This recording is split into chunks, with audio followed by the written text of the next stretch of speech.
If you've ever worked retail, you know the back rooms all feel the same, until you find the one thing that isn't supposed to be there.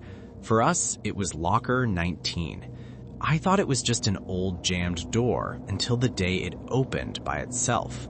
So don't skip this video, because maybe you've worked somewhere like that too, and just didn't notice what was waiting behind the door. If you've ever worked retail, you know the back rooms are always the same.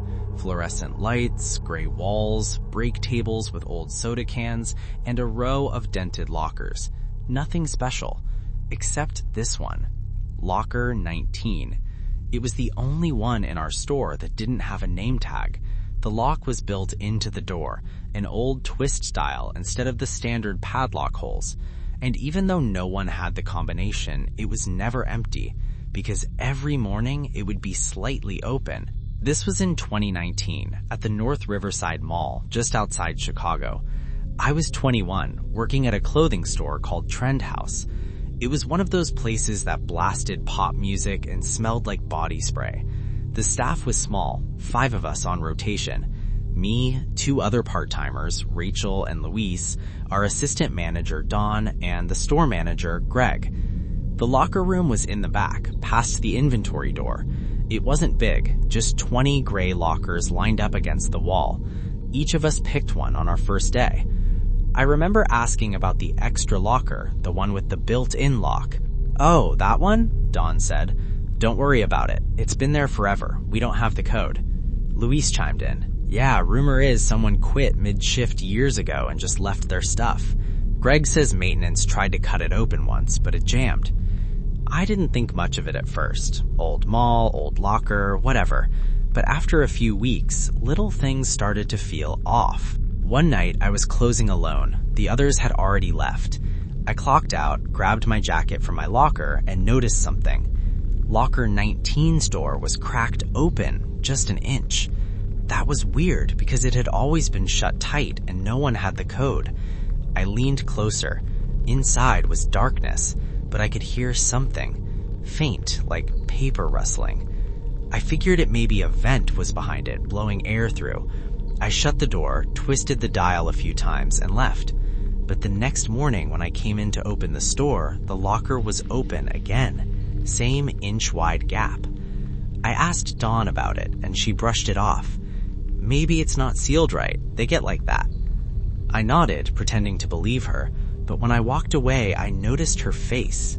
She looked nervous. After that, it became routine.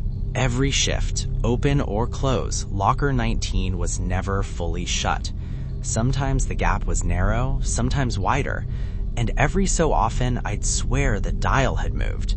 Once, when Rachel was working late with me, she caught me staring at it.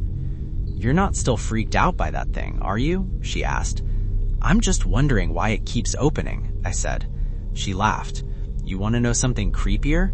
Last month, I found a note on my locker that said 19, just the number, no handwriting, typed on paper. Thought it was a prank. I asked to see it, but she'd thrown it away. That night, I dreamt about that locker. I was standing in the break room, alone. The hum of the fluorescent lights filled the silence. The door of 19 slowly creaked open, and something inside whispered my name. I woke up covered in sweat. A few weeks later, Luis stopped showing up for shifts. He texted once saying he quit. No notice, no explanation. When Greg came in that afternoon, he told us to clear out Luis's locker. Rachel volunteered, but I helped. When we opened it, there was nothing inside except a folded piece of paper taped to the back wall. It said, "He knows when you look."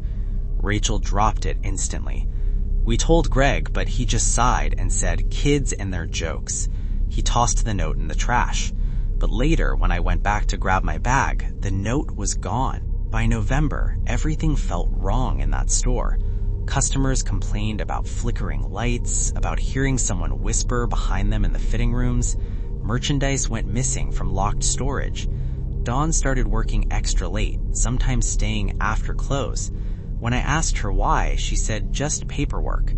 But one night, I forgot my phone in the break room and came back after leaving. The store was dark, except for a dim light from the back. When I peeked to the door, Dawn was standing in front of locker 19 with her phone's flashlight on, talking to someone. Except no one was there. Her voice was quiet, almost pleading. "I'm still here. You don't need to do that again. Please." Then she started crying. I backed out slowly, pretending I hadn't seen anything. The next morning, Dawn didn't show up. Greg told us she'd transferred to another branch, but Rachel found her name tag sitting on top of the locker. Locker 19. After Dawn left, the weirdness escalated. The door to locker 19 stayed open wider now, sometimes 3 or 4 inches, and when we tried to close it, it wouldn't latch. And that smell started, something like rust mixed with something sweet and rotten. Greg said it was a ventilation issue, but the vents didn't lead anywhere near that wall. One night during inventory, I was alone again.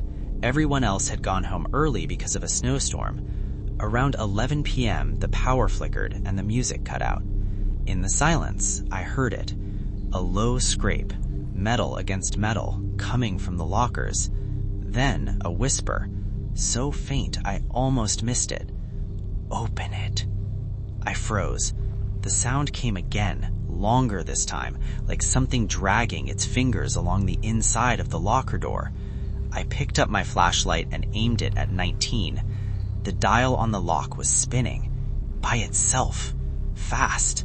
It stopped suddenly on 1919, and the door swung open.